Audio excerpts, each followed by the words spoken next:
اعوذ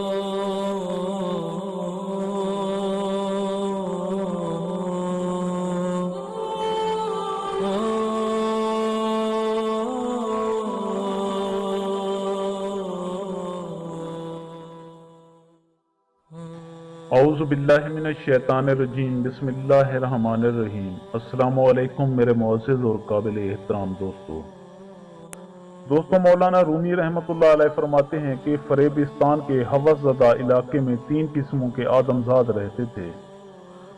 ان میں سے ایک کی نظر اتنی تیز تھی کہ چیونٹی کے پاؤں تک دیکھ لیتا، لیکن وہ دل کی آنکھوں سے اندھا تھا۔ دوسرا بہت تیز سننے والا تھا، لیکن اس کے دل و دماغ کے کان بند تھے۔ تیسرا مادرزاد ننگا تھا، لیکن اس کے کپڑوں کے دامن بڑے دراز تھے۔ سمجھنے والے کو شاید اس ویرانے سے کوئی خزانہ ہاتھ آ جائے۔ ایک دن اندھے نے کہا کہ یارو، آدمیوں کا ایک گروہ چلا آ رہا ہے، اس سے پہلے کہ وہ ہمیں نقصان پہنچائیں ہم یہاں سے بھاگ جائیں۔ بہرے نے کہا کہ ہاں تو ٹھیک کہتا ہے، میں بھی ان آدمیوں کے قدموں کی آہٹ سن رہا ہوں، معلوم ہوتا ہے کہ خاصی بڑی جماعت ہے۔ ننگے نے گھبرا کر کہا کہ بھائیو، مجھے خوف ہے کہ وہ لوگ کہیں میرے قیمتی کپڑے ہی نہ لے لیں۔ اندھے نے کہا کہ لو، وہ تو قریب آ گئے، ان کے ارادے بھی کچھ اچھے نہیں لگ رہے، کہیں ایسا نہ ہو کہ یہ ہمیں نقصان ہی پہنچا دیں۔ بہرے نے کہا کہ آواز نزدیک آتی جا رہی ہے، ہوشیار ہو جاؤ۔ ننگے نے کہا کہ بھاگو بھاگو، میں سب سے زیادہ خطرے میں ہوں۔ تینوں آگے پیچھے دوڑتے بھاگتے شہر سے باہر ہانپتے ہوئے ایک گاؤں کے قریب پہنچ گئے۔ بھوک کے مارے ان کا برا حال ہو رہا تھا۔ اندھے نے ایک موٹا تازہ مرغا دیکھا، بہرے نے اس کی آواز سنی اور ننگے نے اس کو پکڑ کر اپنے دامن میں چھپا لیا۔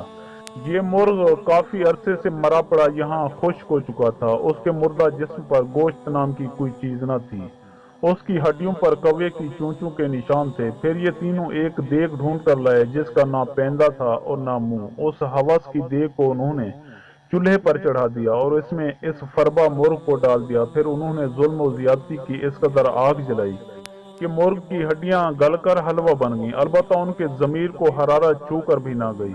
وہ تینوں اس مرغ پر ٹوٹ پڑے اور کھا کھا کر ہاتھی کی طرح موٹے ہو گئے، مگر ذہنیت ان کی اتنی پست کہ وہ ظالم موٹاپے کے باوجود بے شرمی کے دروازے کے باریک سوراخوں میں سے بھی آسانی کے ساتھ گزر جاتے تھے۔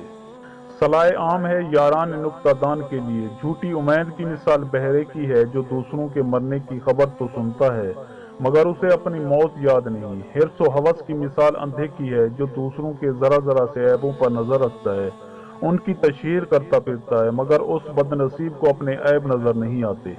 تیسرا سب سے بڑا بے وقوف دنیا پرست آدمی ہے۔ یہ ظالم بھول گیا کہ وہ دنیا میں ننگا آیا اور ننگا ہی دنیا سے جائے گا۔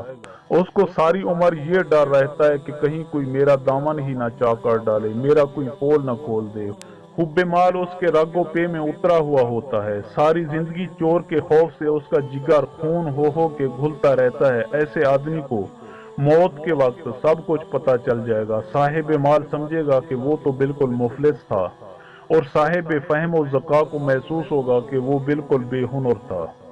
دنیا پرستوں کو حرص نے اندھا اور بہرا کر رکھا ہے۔ یہ دنیا پرست حرام و حلال کا لحاظ کیے بغیر دونوں ہاتھوں سے اپنا دوزخ بھرتے رہتے ہیں۔ حیرانگی کی بات ہے کہ ان سب کو یہ پتہ ہے کہ ایک نہ ایک دن مرنا ضرور ہے۔